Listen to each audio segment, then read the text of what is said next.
Assalamualaikum warahmatullahi wabarakatuh. Bertemu lagi dengan saya Awam Prakoso dalam program Kak Awam Punya Cerita. Setiap cerita hebatkan anak Indonesia. Alhamdulillah sudah sampai di episode ke-9. Episode 9 ini adalah membangun kekuatan cerita dengan boneka. Jenis boneka banyak sekali. Kak Awam sudah siapkan boneka-bonekanya. Seperti ini misalkan ya. Halo sayang, halo semuanya. Senang ya kalau hari ini bisa bertemu dengan Kak Awam. Ya, oke. Aku adalah Pak Tulus, orang yang setulus hati menjaga anak-anak Indonesia. Ini bonekanya bisa dimasuki tangan kita, jadi kita bisa menggerakkan seperti ini. Ini biasanya yang menjadi favorit dari guru-guru atau pendongeng dalam aksinya mendongeng. Nah, selain itu yang berbentuk binatang seperti ini. Nah, tangan kita tidak bisa masuk di dalamnya seperti ini. Jadi ketika memainkan ini, kita harus berusaha bagaimana menggerakkan badan boneka itu. Nah, ini jenisnya berbeda ya tadi ya. Ini biasanya yang kita bisa dapatkan di berbagai toko atau di rumah-rumah. Biasanya kalau anak perempuan ya pasti suka dengan boneka-boneka seperti ini. Terus ada juga seperti ini. Nih, Kak Awam juga sering gunakan boneka-boneka ini dalam bercerita seperti ini. Ada juga boneka yang lain dari yang sudah ditampilkan, yaitu boneka yang berbadan besar bonekanya ya, dan mulutnya terbuka seperti ini. Nah, ini juga boneka yang sering kali digunakan para pendongeng. Iya, Kak Awam memberikan contoh. Contoh? Iya. Contoh? Iya, contoh buat teman-teman yang ada di seluruh Indonesia. Kirain. Kirain kenapa? Ya kirain aja. Nah, jadi seperti itu. Baik, setelah kita mengetahui jenis-jenis boneka, yang ketiga adalah aturan memainkan boneka. Kok aturan? Emang siapa yang punya aturan? Enggak ada.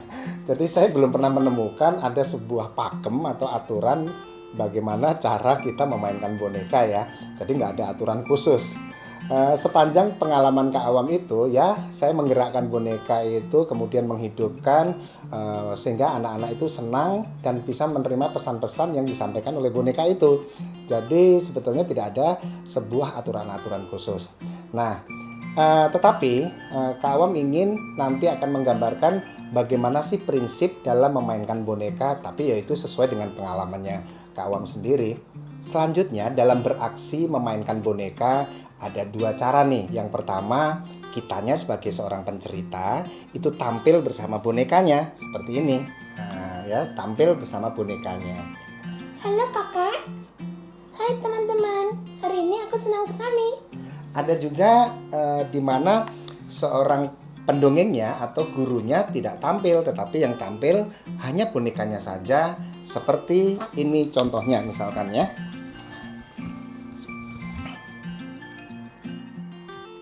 Halo teman-teman semuanya. Aku namanya Linci. Kelinci. Linci.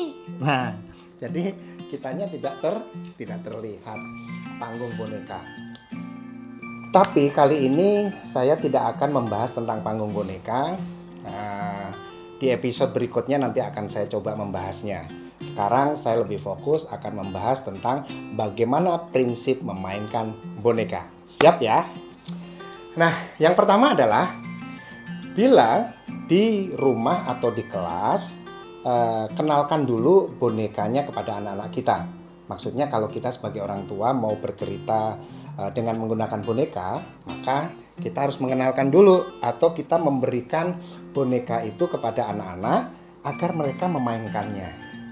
Nah, jadi ketika nanti mereka sudah memainkan dengan puas, baru biasanya Kak Awam akan meminta lagi bonekanya dan Kak Awam meminta mereka untuk duduk rapi. Nah, bergantian Kak Awam yang memainkan.